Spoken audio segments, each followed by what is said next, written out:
We are currently looking to Egypt, to Sharm el-Sheikh. Egyptian President Abdel Fattah Alicia has asked U.S. President Donald Trump to strengthen the ceasefire between Israel and Hamas. Let's also listen to Donald Trump's speech from our partner station CNN.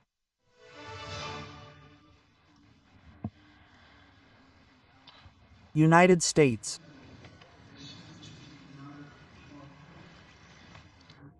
It is truly a great honor to be part of this event.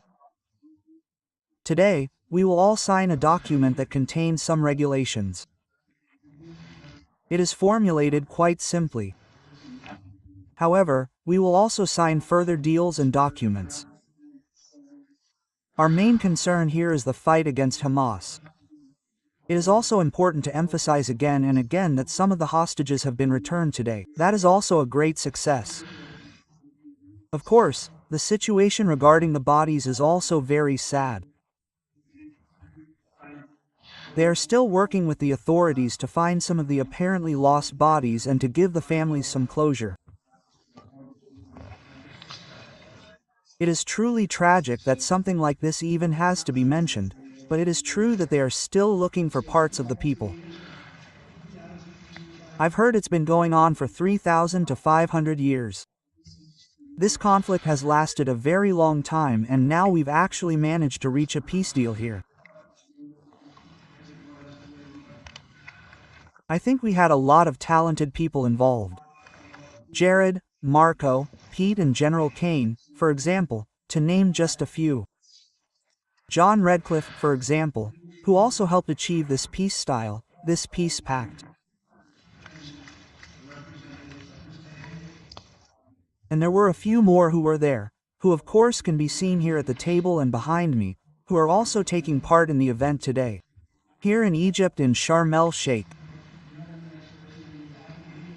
Some people have already told me about you, and I always find it quite funny. You're not a nice person, but you're an extremely nice person. I said it earlier in the press statement. You made all this possible for us. Thank you very much.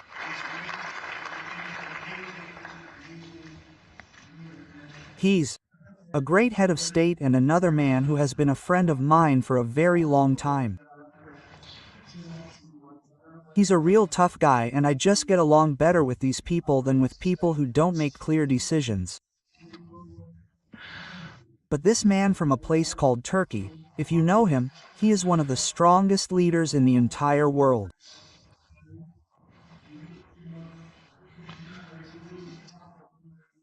If we look at some of the conflicts, he has been very instrumental in ending some of these conflicts that we have been able to resolve recently.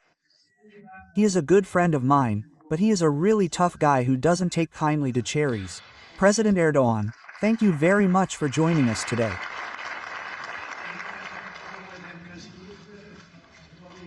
You always say that he is a difficult guy somehow.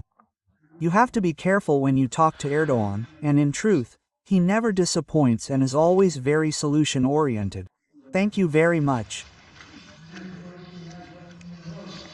And here we have the host, of course, and I would like to thank you very much. You have been a great help. We really thought that choosing you as our host would be a very fitting choice. You are also a great leader. You have some problems that other countries do not have. Nothing is perfect. But of course, you have been my friend from the beginning. And during the campaign against the crazy Hillary Clinton, for example, you helped me a lot.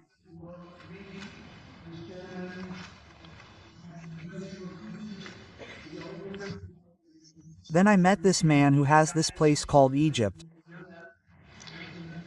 This place has been around for 6,000 years. This place has an incredible history. That's the history of China, but the history of China is even less so.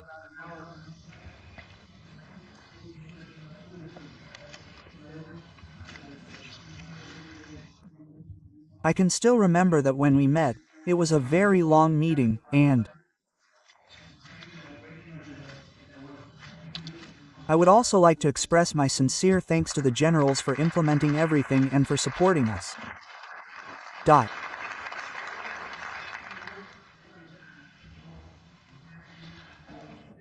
They are representative of all the nations gathered here today.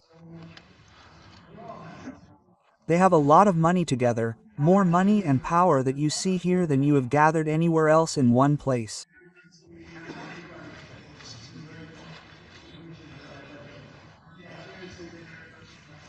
And these are people who are not used to sitting behind someone else. That is also an interesting position for them. But they represent the richest countries, the most powerful countries in the entire world, and they needed to achieve something here. I would like to thank everyone for being here today. Our goal is to end the war, and to do so as quickly as possible with God's help.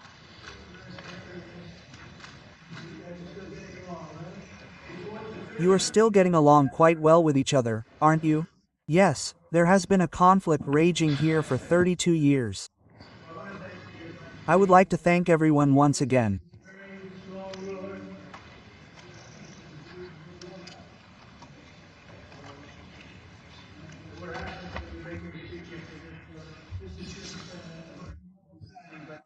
This is just the beginning, and we have now signed a document, simply an agreement, and we will then withdraw to discuss the most important issues in person.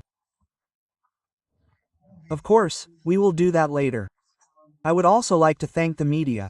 They were very respectful in their reporting, and that is an important thing. It was very nice to watch the whole thing. On the plane, I watched all the news reports about it, and everyone was actually quite fair and they reported on it, regardless of what a great success it is, which it actually is. It was treated with respect. I wish they could act the same way with other issues, but that is perhaps asking a bit too much. But I think everyone agrees at the moment that this is a great thing, and thank you for the reporting. Can we take a quick look at the documents, please?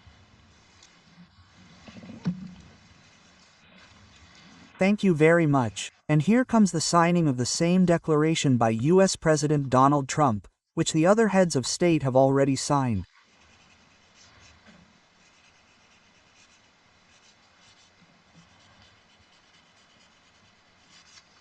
Okay.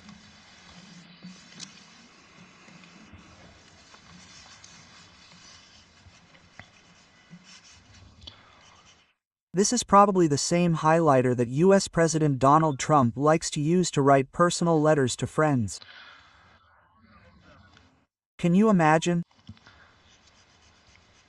that this actually holds and that this will ensure peace? Donald Trump says here. You are welcome to use my pen if you want. Or do you have your own? It must be your own pen.